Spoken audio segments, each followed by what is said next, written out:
الحمد لله رب العالمين نحمده ونستعينه ونستغفره ونعوذ بالله من شرور أنفسنا ومن سيئات أعمالنا من يهده الله فلا مضل له ومن يضلله فلا هادي له وأشهد أن لا إله إلا الله وحده لا شريك له وأشهد أن محمدا عبده ورسوله أما بعد أعوذ بالله من الشيطان الرجيم بسم الله الرحمن الرحيم لإيلاف قريش إيلافهم رحلة الشتاء والصيف فليعبدوا رب هذا البيت الذي أطعمهم من جوع وآمنهم من خوف. அன்பிற்குரிய சகோதரர்களே, நாம் திருமறை குர்ஆன் விளக்க உரை வகுப்பிலே அல்லாஹ்வுடைய கிருபையினால் இந்த வாரம் திருமறை குர்ஆனின் 106வது அத்தியாயமாகிய சூரத்து குரைஷ் என்ற அத்தியாயத்தின் விளக்க உரையை நாம் பார்க்கவிருக்கின்றோம். இந்த அத்தியாயத்தின் முதலாவது வசனத்திலே குரைஷ் என்ற வார்த்தை இடம்பெற்றிருக்கக்கூடிய காரணத்தினால் அந்த வார்த்தையே இந்த அத்தியாயத்திற்கு பெயராக வைக்கப்பட்டிருக்கிறது. இந்த அத்தியாயம் பிஸ்மில்லா நீங்களாக 4 வசனங்களை உள்ளடங்கியிருக்கிறது. அல்லாஹ் ரப்புல் ஆலமீன் இந்த அத்தியாயத்திலே மக்காவில் வாழ்ந்த குறைஷிகள் என்று சொல்லப்படக்கூடிய அந்த சமுதாயத்திற்கு செய்த 2 மாபெரும் அருட்கொடைகளை பற்றி அல்லாஹ் இந்த அத்தியாயத்தை சொல்லி காட்டுகிறான். இந்த அத்தியாயம் இது திருமறை குர்ஆனின் 106வது அத்தியாயமாக இடம்பெற்றிருந்தாலும், தனித்த ஒரு அத்தியாயமாக இடம்பெற்றிருந்தாலும், இதற்கு முந்தைய சூரத்துல் ஃபீல் அலம்தர கைஃப என்ற அந்த சூராவோடு இந்த சூறாவிற்கும் தொடர்பு இருக்கிறது என்று ஏராளமான விரிவுரை அறிஞர்கள், மார்க்க அறிஞர்கள் சொல்லியிருக்கிறாங்க. இந்த அத்தியாயத்துடைய போங்கும் அப்படித்தான் இருக்கிறது. நம்ம கடந்த வாரம் சூரத்துல் ஃபீல் அல்லாஹ் ரப்புல் ஆலமீன் யானை படையை அழித்த அந்த வரலாற்றை பற்றி நாம் கடந்த வாரம் பார்த்தோம். இவ்வாறு அந்த யானை படை அழிக்கப்பட்ட காரணத்தினால் குறைஷிகளுக்கு மிகப்பெரிய ஒரு பாதுகாப்பு. ஏன்னா மக்காவில் வாழ்ந்த மக்கள் குறைஷிகள், அவங்க தான் பெரும்பான்மை சமுதாயமாக இருந்தார்கள். அவர்களுக்கு பெரிய ஒரு பாதுகாப்பு கிடைத்தது. அதாவது வணிகம் ரீதியான ஒரு பெரிய ஒரு பாதுகாப்பு, பொருளாதாரத்தை ஈட்டுவது, உணவு ஈட்டுவது, மற்றைய விஷயங்களை அவங்க சம்பாதிப்பதற்கு பெரிய ஒரு காரணமாக அந்த இறைவனுடைய பாதுகாப்பு அமைந்தது. யானைப்படையை அழித்தது ஒரு பெரிய காரணமாக அமைந்தது. அப்ப அல்லாஹ் ரப்புல் ஆலமீன் அந்த அத்தியாயத்துடைய தொடர்ச்சியாகத்தான் இந்த அத்தியாயத்தை பேசுகிறான். அது தனி அத்தியாயம், இது தனி அத்தியாயம் என்றாலும் 2 அத்தியாயங்களுக்கும் ஒரு தொடர்ச்சி இருக்கிறது. அல்லாஹ் ரப்புல் ஆலமீன் கூறுகின்றான், பிஸ்மில்லாஹிர் ரஹ்மானிர் ரஹீம், அளவிலா அருளாளன் நிகரிலா அன்பாளன் அல்லாஹ்வின் பெயரால் துவங்குகிறோம். லிஈலாஃபி குரைஷ், குறைஷிகளுக்கு விருப்பம் உண்டாக்குவதற்காக. மக்காவில் வாழ்ந்த அந்த சமுதாயம் தான் குறைஷிகள். அப்ப அந்த குறைஷிகளுக்கு விருப்பம் உண்டாக்குவதற்காக, எதில் விருப்பம் உண்டாக்குவதற்காக? விருப்பம் உண்டாக்குவதற்காகத்தான் அல்லாஹ் ரப்புல் ஆலமீன் அந்த யானை படையை அழித்து அவன் என்ன செய்தான்? அந்த மக்கமா நகரத்தை பாதுகாத்தான் என்பதோடு கொண்டு போய் சேர்க்கிறான். அப்ப அவ்வாறு அந்த யானை படையை அழித்ததினால் குறைஷிகளுக்கு ஒரு விருப்பம் ஏற்பட்டது. எதுல விருப்பம் ஏற்பட்டது? ஈலாஃபிஹிம் ரிஹலத்த ஷிதாயி வஸ்ஸைஃப், குளிர்கால மற்றும் கோடைகால பயணத்தில் அவர்களுக்கு விருப்பத்தை ஏற்படுத்துவதற்காக அல்லாஹ் ரப்புல் ஆலமீன் இவ்வாறு அந்த யானை கூட்டத்தை அழித்து மக்கமா நகரத்தை காபத்துல்லாவை அல்லாஹ் பாதுகாத்தான்.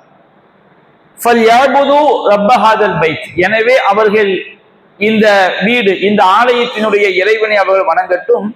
அல்லதி அத்அமஹும் மின் ஜூஇ வ ஆமனஹும் மின் ஹௌஃப், அவன்தான் அவர்களுக்கு பசியில் இருந்து, பசிக்காக உணவளித்தான். வ ஆமனஹும் மின் ஹௌஃப், பயத்தில் இருந்தும் அவர்களை பாதுகாத்தான் என்று அல்லாஹ் ரப்புல் ஆலமீன் இந்த 4 வசனங்கள் அல்லாஹ் குறிப்பிடுகின்றான்.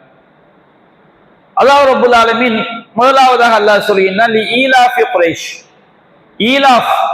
ஈலாஃப் அப்படின்னு சொன்னோம்னா அதற்கு என்ன பொருள் கொள்ளப்படுகிறது சொன்னால், அதாவது அமானு வாஹதுன் யூஹது லிதய்மீன் குரூஜி துஜ்ஜார் மின் அர்லின் இலா அர்லின், ஒரு நாட்டிலிருந்து இன்னொரு நாட்டிற்கு வியாபாரிகள் வியாபாரத்திற்காக செல்வதற்காக எடுக்கப்படக்கூடிய பாதுகாப்பு உடன்படிக்கை, பாதுகாப்பு ஒப்பந்தத்துக்கு பேர் தான் ஈலாஃப் என்பது. ஈலாஃப் என்கிற வார்த்தை வந்து முழுக்க முழுக்க வியாபாரம் தொடர்பான ஒரு வார்த்தை. நம்ம ஒரு நாட்டுல போய் வியாபாரம் பண்ணணும்னு சொன்னோம்னா, ஒரு நாட்டுல இருந்து நம்ம நாட்டுல இருந்து கிளம்பி இன்னொரு நாட்டுல போய் வியாபாரம் செய்துவிட்டு மீண்டும் திரும்பி வர வேண்டும் என்றால் பாதுகாப்பு ரொம்ப ரொம்ப முக்கியம். அப்ப அந்த பாதுகாப்பு மற்றும் இந்த ஒரு நாட்டுல இருந்து இன்னொரு நாட்டுக்கு வியாபாரத்துக்காண்டி போயிட்டு பாதுகாப்பாக திரும்பி வருவதற்குரிய அந்த ஒப்பந்தத்துக்கு பெயர் தான் ஈலாஃப் அப்படின்னு செய்வாங்க, சொல்வாங்க. அப்ப அல்லாஹ் ரப்புல் ஆலமீன் அந்த யானைப்படையை அழித்து மக்கமா நகரத்தை பாதுகாத்ததுனால குறைஷிகளுடைய அந்த வியாபார செயல்பாடுகளுக்கு வந்து மிக பெரிய ஒரு பாதுகாப்பு என்ன செஞ்சது, ஏற்பட்டது. ஒரு நாடு வந்து முன்னேற வேண்டும் என்று சொன்னால் அந்த நாட்டுக்கு வந்து பாதுகாப்பு ரொம்ப ரொம்ப முக்கியம். பெரும்பாலும் எந்த நாட்டிலாம் உள்நாட்டு பாதுகாப்பு ஸ்திரத்தன்மை வந்து நல்ல வலிமையாக இருக்கிறதோ அந்த நாடு என்ன செய்வாங்க, பொருளாதாரத்தில் ரொம்ப மேலோங்கி வருவாங்க. அப்ப எங்கெல்லாம் வந்து ஒரே சாதி சண்டை, மத கலவரம், எங்க பார்த்தாலும் டெய்லி ஆர்ப்பாட்டம் போராட்டம், இப்படியே எந்த நாடு ஓடிக்கொண்டே இருக்கிறதோ அந்த நாட்டுல வந்து முன்னேற்றம் வந்து பெரிய அளவுக்கு என்ன செய்யாது, இருக்காது. அப்போ பாதுகாப்பு என்பது முன்னேற்றத்துக்கு ரொம்ப அவசியம். பாதுகாப்பு, அதனால்தான் பெரும்பாலும் சட்டம் ஒழுங்கு என்ன செய்வாங்க, சொல்லுவாங்க. சட்டம் ஒழுங்கு வந்து இங்க கரெக்டா இருக்கும், இந்த எந்த மாநிலத்துல வந்து சட்டம் ஒழுங்கு சரியா இருக்குதோ அந்த மாநிலத்துக்கு வந்து பொருளாதாரம் என்ன செய்யப்படும், அதிகமாக வந்து குவியும், அதிகமான என்ன செய்வாங்க, வெளிநாட்டுல உள்ளவங்க முதலீடு செய்வாங்க, அப்படிலாம் பேச நம்ம பார்க்கிறோம். அப்போ ஒரு நாடு முன்னேறுவதற்கு, மக்கள் செழிப்பாக வாழ்வதற்கு வந்து அந்த நாட்டுல வந்து பாதுகாப்பு, சட்டம் இதெல்லாம் சரியாக இருந்தால் மட்டும்தான் அந்த நாட்டுல வந்து எல்லாமே முன்னேற்றம் அடைய முடியும். அந்த நாட்டு மக்கள் நிம்மதியாக அவங்க என்ன செய்ய முடியும், வாழ முடியும். விவசாயம் பெருகும், வியாபாரம் பெருகும், மக்களுக்கு தேவையான வசதி வாய்ப்புகள்லாம் என்ன செய்யும், பெருகும். சதா காலமும் சண்டையிட்டுக்கிட்டே இருக்கக்கூடிய நாடுகளை பாருங்க, அந்த நாட்டு மக்கள் பஞ்சத்திலையும் பட்டியலும் என்ன செய்வாங்க, வாடுவார்கள். அப்ப அந்த ஈலாஃப் அப்படிங்கிற வார்த்தைக்கு அர்த்தம் வந்து வியாபாரம் செய்வதற்கான பாதுகாப்பு நடவடிக்கைகளுக்கு பேர் தான் ஈலாஃப் என்பது.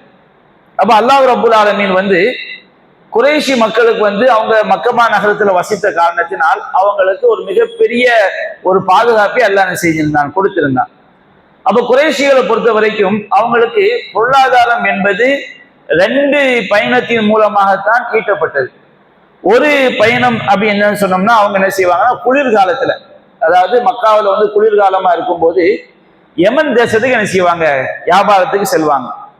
ஏன்னா அந்த மக்காவில் குளிர்காலமா இருக்கும் பொழுதுதான் யமன்ல வந்து விவசாய பயிர்கள், கோதுமை மற்ற அதான் வாழ்க்கைக்கு தேவை, ரொட்டி சுடுறதுக்கு எல்லாத்துக்குமே கோதுமை ரொம்ப அவசியம். அந்த விவசாய பயிர்கள் அறுவடை செய்து அதை வந்து கொள்முதல் பண்ணி கொண்டு வருவதற்கு தகுந்த காலகட்டம் வந்து குளிர்காலம். அப்ப யமன் தேசத்தை நோக்கி அவங்க என்ன செய்வாங்க, பயணம் செய்வாங்க. அவங்களுக்கு அந்த காலநிலை வந்து ரொம்ப உகந்த ஒரு காலநிலையா இருக்கும். யமன் தேசத்துக்கு குளிர்காலத்துக்கு போயிட்டு வரும்போதுதான் அந்த காலநிலை வந்து ரொம்ப உகந்த ஒரு சூழ்நிலையா இருக்கும். அதே போன்று இன்னொரு பயணம் வந்து ஷித்தா, அதாவது சைஃப், கோடை கால பயணம். கோடை காலத்துக்கு அவங்க எங்க போவாங்கன்னா ஷாமுக்கு போவாங்க, சிரியாவுக்கு என்ன செய்வாங்க, செல்வாங்க. கோடை காலத்துல வந்து சிரியாவில் வந்து பழங்கள் எல்லாமே என்ன செய்யும், ரொம்ப அதிகமான பல வர்க்கங்கள், இன்னும் பிற பொருட்கள் வந்து அங்க அதிகமா விளைச்சல் என்ன செய்ய இருக்கும். அப்ப மக்காவில் உள்ள பொருட்களை கொண்டு போய் சிரியாவில் உள்ள மக்களுக்கு விற்பனை செய்து விட்டு அங்கிருந்து என்ன செய்வாங்க, அங்க உள்ள பல வர்க்கங்களை இறக்கி என்ன செய்வாங்க, மக்காவுக்கு கொண்டு வருவார்கள். அப்ப இந்த மாதிரி 2 பயணங்கள் வந்து அவங்களுக்கு ரொம்ப ஒரு பாதுகாப்பாகவும் சென்று விட்டு வருவதற்கு ஒரு தோதுவான ஒரு சூழலாகவும் அல்லாஹ் என்ன செய்திருந்தான், ஆக்கியிருந்தான்.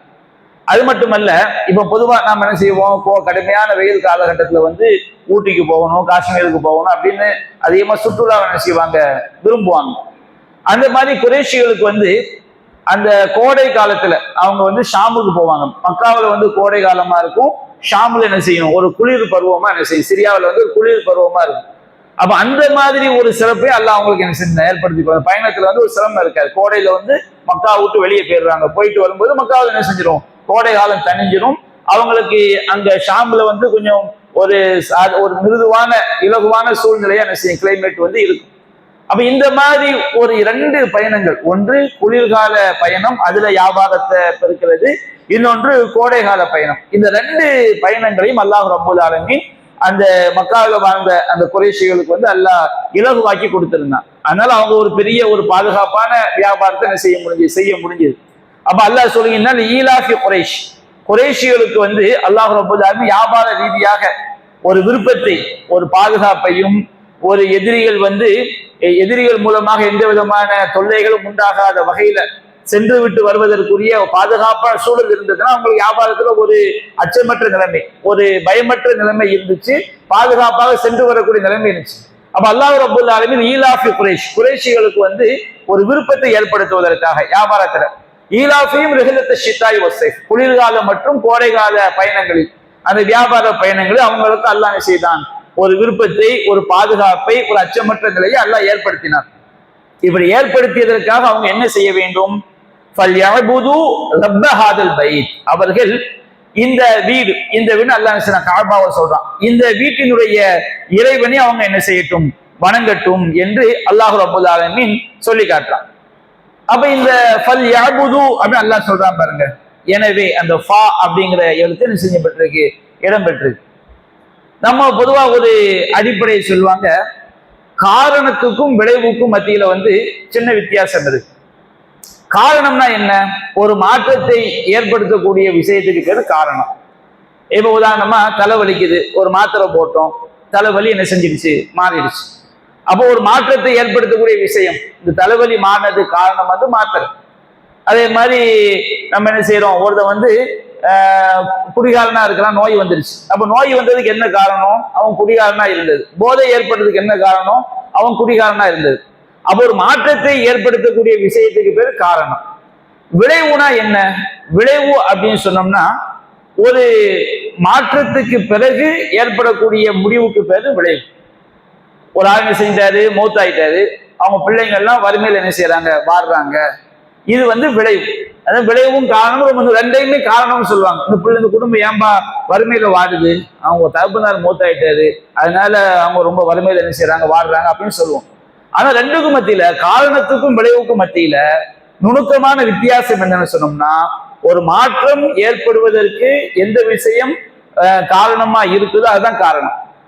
ஒரு மாற்றம் ஏற்பட்ட பிறகு அதனுடைய விளைவால் எது ஏற்படுதோ அதுக்கு என்ன பேரு? விளைவு. அப்ப இந்த இடத்துல வந்து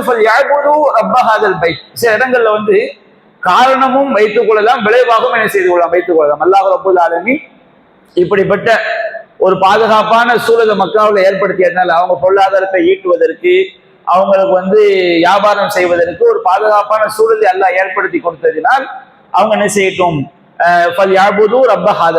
இந்த ஆலயத்தினுடைய இறைவனை அவங்க என்ன செய்யட்டும்?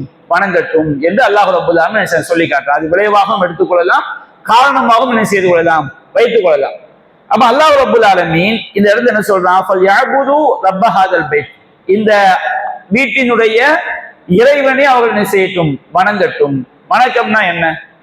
வணக்கம் என்று சொன்னா நம்ம அதிகமா என்ன விளங்கி இருக்கிறோம் சொன்னோம்னா, வணக்கம் என்று சொன்னால் அது வந்து ஒரு அல்லாஹ்வை தொழுகிறது, தொழுக மட்டும்தான் வணக்கம் அப்படிங்கிற மாதிரி அதிகமான முஸ்லிம் என்ன செஞ்சிருக்கிறாங்க?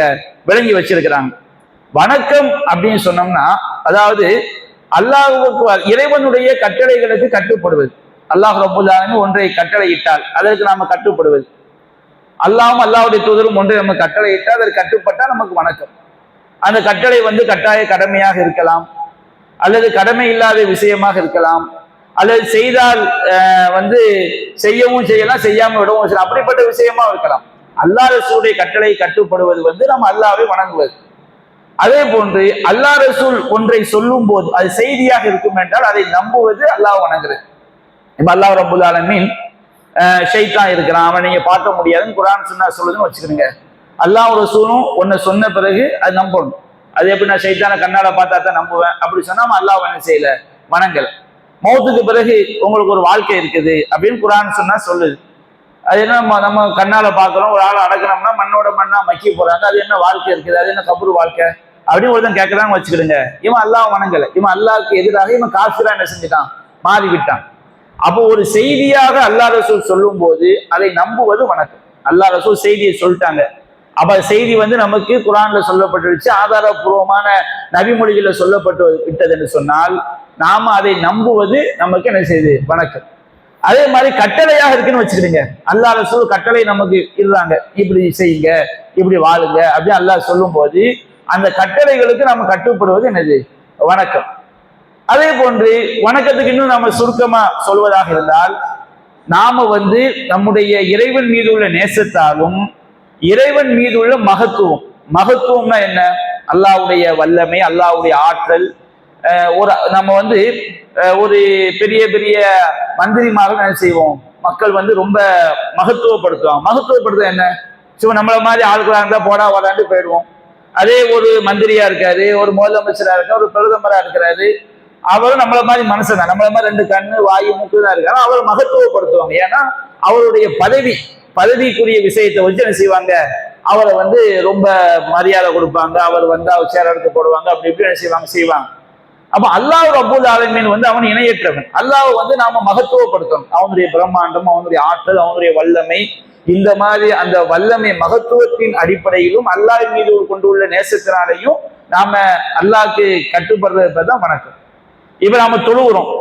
ஒரு ஆள் நம்ம கிட்ட கேட்கிறாரு, நீங்க தொழுவுறீங்களே, இது வணக்கமா அல்லது சடங்கா அப்படின்னு கேட்டா நம்ம என்ன பதில் சொல்லணும்? நாம நாங்க வணங்கத்தான் செய்யறோம். வணக்கம்னா என்ன? வணக்கம் சொன்னோம்னா நாங்க இறைவன் மீது உள்ள நேசத்தினால் நாங்க என்ன செய்யறோம், நாங்க முயற்சி எடுத்து இறைவன் சொன்னபடி இறைவனுடைய கட்டளையிலிருந்து நாங்க கட்டுப்போறோம். சடங்கு கிடையாது. சடங்குன்னு சொன்னோம்னா அறிவுக்கு, நேசத்துக்கு, எதுக்குமே அதுல காரணமே இருக்காது. சும்மா செய்வான், ஏன் இப்படி செய்றீங்க, நாங்க காலங்காலமா செஞ்சுக்கிட்டு வர்றோம், அப்படி செய்யறதுதான் சடங்கு. வணக்கம் என்றால் என்ன? இறைவன் மீது நேசம், இறைவன் மீது உள்ள மகத்துவம், அல்லாஹ்வுடைய வல்லமை, அவனுடைய தண்டனை, அவனுடைய எச்சரிக்கை, இதுக்கெல்லாம் பயந்து நாம செய்யக்கூடிய காரியத்துக்கு பேர் தான் வணக்கம். அப்ப நம்முடைய ஒவ்வொரு செயலும் இறைவன் மீது உள்ள நேசத்தினாலும் இறைவன் மீது உள்ள அச்சத்தினாலும் இறைவனை மகத்துவப்படுத்துவதனாலும் செய்யக்கூடிய செயல்கள், அல்லாஹ்வும் அல்லாஹ் தூதரும் காட்டி தந்த முறைப்படி செய்யக்கூடிய செயல்களுக்கு பிறகு வணக்கம். அப்ப அல்லாஹ் ரப்பல் ஆலமீன் ஃபல்யஅபுது ரப்ப ஹாதல் பைத், இந்த ஆலயத்துடைய இறைவனை அவங்க என்ன செய்யட்டும், வணங்கட்டும். அப்ப இன்னொரு கேள்வி வரும், அல்லாஹ் ரப்பல் ஆலமீன் காபாவுடைய இறைவன் அப்படின்னு அல்லாஹ் சொல்லி காட்டுறான். அப்போ வானம், பூமி, உலகம் எல்லாத்துக்கும் அவன் தானே இறைவன்.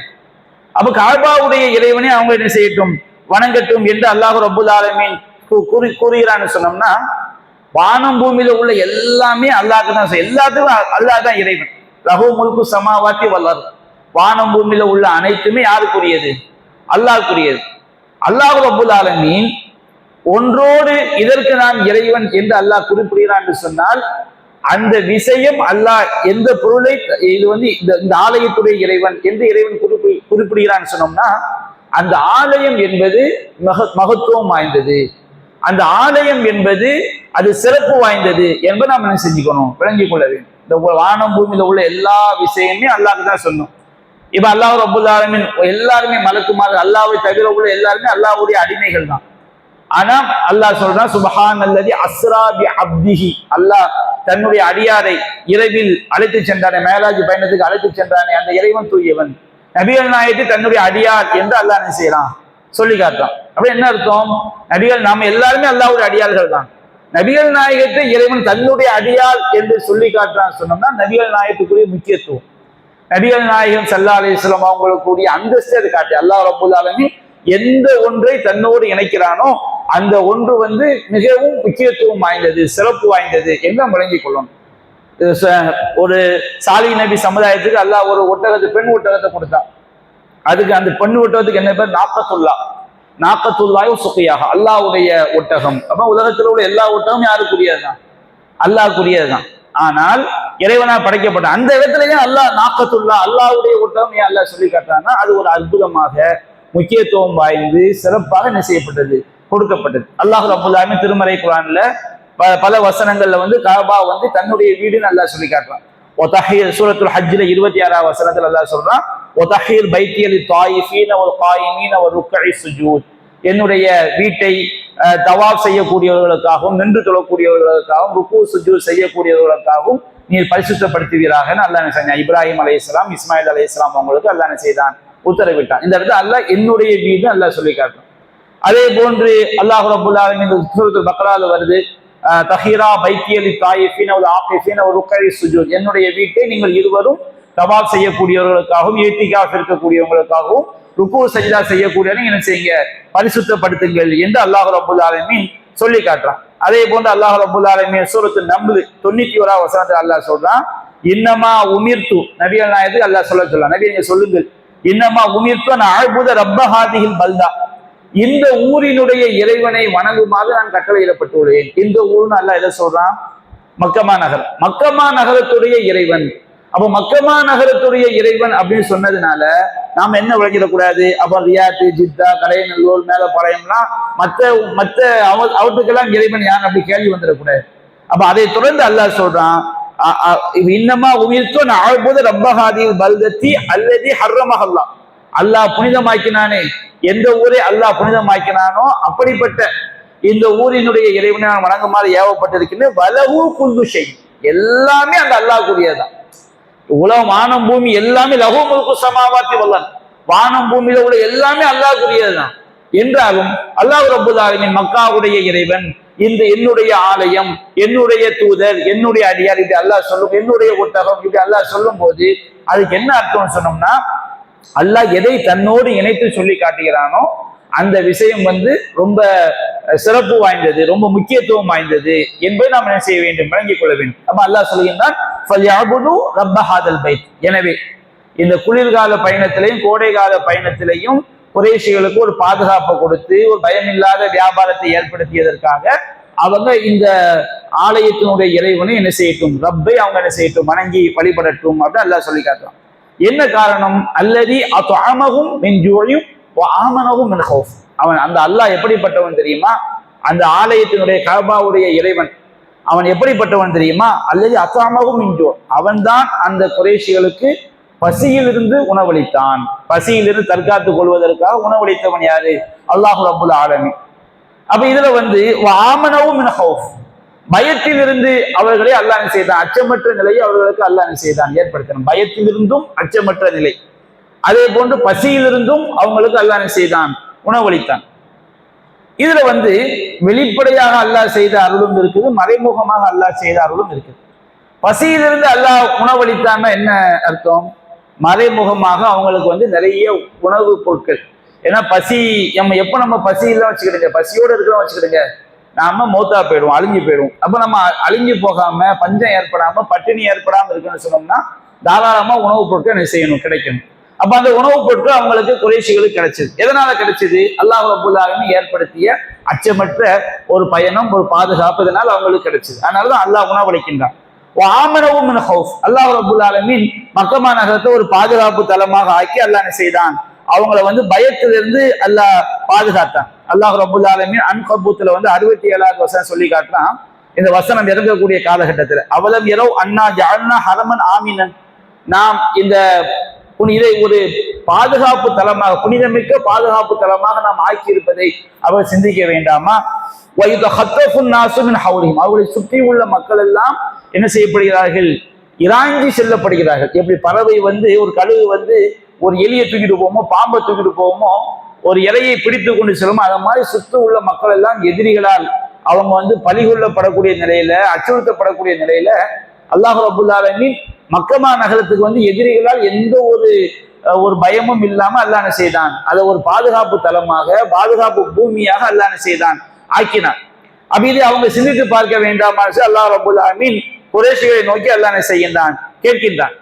அப்போ அல்லாஹ் ரப்பல் ஆலமீன் நம்ம உலகத்துல நம்ம என்ன பார்க்கிறோம்னு சொன்னோம்னா, வெளிப்படையான காரணங்களை வச்சு நம்ம முன்னேறிடலாம் அப்படின்னு நினைக்கணும். வெளிப்படையான காரணங்கள் அவசியம். உதாரணம் என்ன சொல்லுவாங்க? நீ நல்லா ஐஏஎஸ் படிக்கணும், ஐபிஎஸ் படிக்கணும், கலெக்டர் ஆகணும், அப்படி ஆகணும், இப்படி ஆகணும், அப்படி ஆகினா தான் நம்ம என்ன செய்ய முடியும்? முன்னேற முடியும் அப்படின்னு என்ன செய்வாங்க? சொல்லுவாங்க. அதுக்கான லட்சக்கணக்கு பொருளாதாரத்தை என்ன செய்யறாங்க? வாரி அடைக்கிறாங்க. தப்பு கிடையாது. வெளிப்படையான காரணம் முக்கியம். டெய்லி வாக்கிங் போனா தான் என்ன செய்ய முடியும்? ஆரோக்கியமா இருக்க முடியும். சுகர்ல இருந்து, பிரஷர்ல இருந்து, அதுல இருந்து, இதுல இருந்து என்ன செய்ய முடியும்? பாதுகாக்க முடியும். ஓகே, வெளிப்படையான காரணம் என்பது முக்கியம். ஆனால் வெளிப்படையான காரணங்கள் மூலமாக நமக்கு பாதுகாப்பு கிடைக்கும்னு வச்சுக்கிடுங்க, அதுக்கு மேல யாருடைய உதவி வேணும்? ரப்புடைய உதவி வேணும். ரப்புடைய உதவி இல்லாம என்ன செய்ய முடியாது? நம்ம எதுவுமே சாதிச்சிட முடியாது. காசு இருந்தா நான் அதை சாதிச்சிடலாம் அப்படின்னு நினைக்க முடியாது. இன்னைக்கு பாருங்க, இலங்கையில பயங்கரமான வெள்ளம். எந்த அளவுக்கு வெள்ளம்? 2 மாடி அளவுக்கு சில இடங்கள்ல பார்த்தோம்னா, ஒரு ஆளு நேற்று நைட்டு ஃபுல்லா தென்னை மரத்துக்கு மேல நின்றுருக்காரு. தென்னை மரத்துல பாதி தென்னை மரத்துக்கு வெள்ளம். இலங்கையில உள்ள அந்த வீடியோக்களை பார்க்கணும். சுத்துக்கும் அந்த புயல் விஷயத்தை காட்டுறாங்க. இலங்கை தீவு அந்த நாட்டை விட பெரிய புயல் மையம் கொண்டு. அது வந்து இந்தியாவுக்கு இலங்கைக்கு மத்தியில வந்து ஒரு கேப் இருக்கு பாருங்க. அதனால அந்த புயல் இப்படி சுத்தி சுத்தி அடிக்குது அந்த நாட்டை.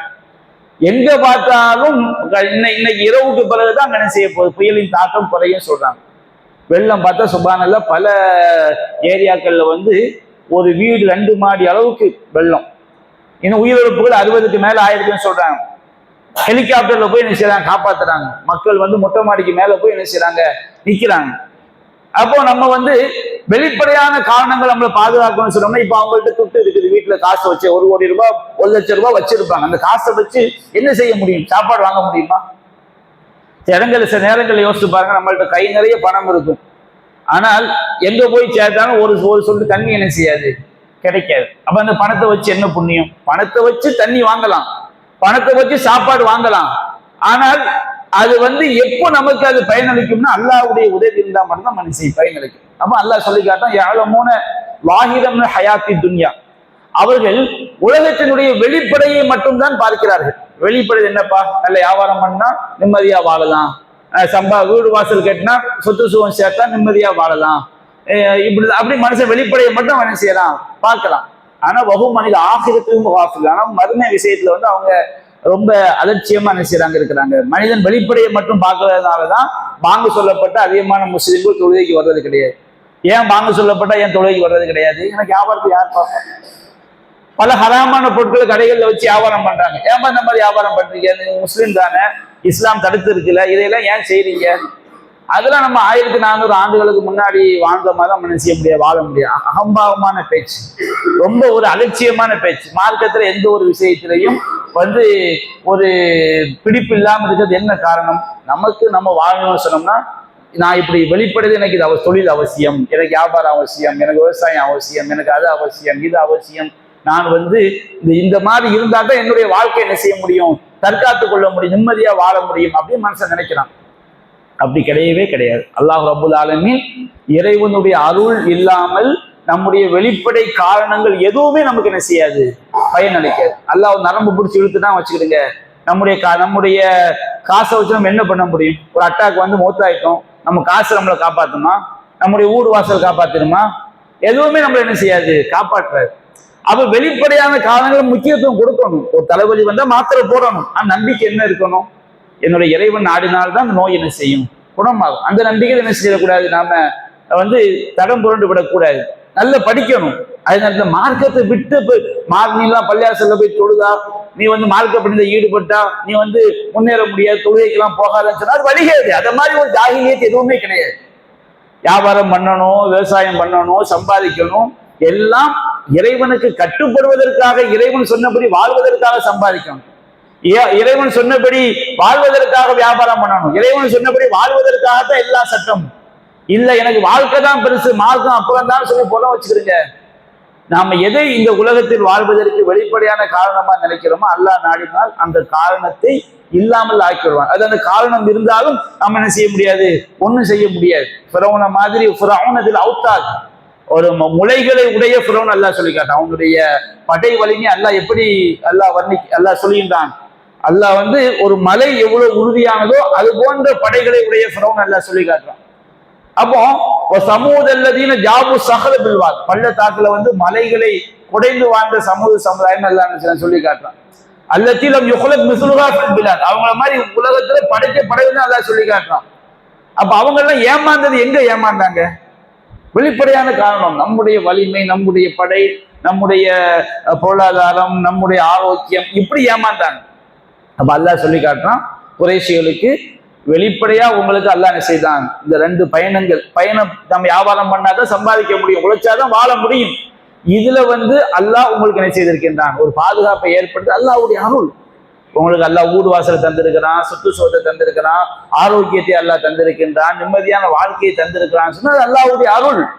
அப்ப அந்த அல்லாஹ்வுடைய அருள் நமக்கு நீடிக்க வேண்டும் என்றால் அந்த இறைவனுக்கு நாம் என்ன செய்ய வேண்டும், வழிபட வேண்டும். எந்த ஊரெல்லாம் அல்லாஹ்வுடைய அருள்கொடைகளுக்கு நன்றி மறந்து துறந்து வாழ்ந்தார்களோ அந்த ஊரை வந்து அல்லாஹ் பசி என்ற ஆடையாலும் பயம் என்ற ஆடையாலும் போர்த்திட்டான். அப்ப நம்ம இஸ்லாமிய சமுதாயம் நம்ம எதை யோசிக்கணும்?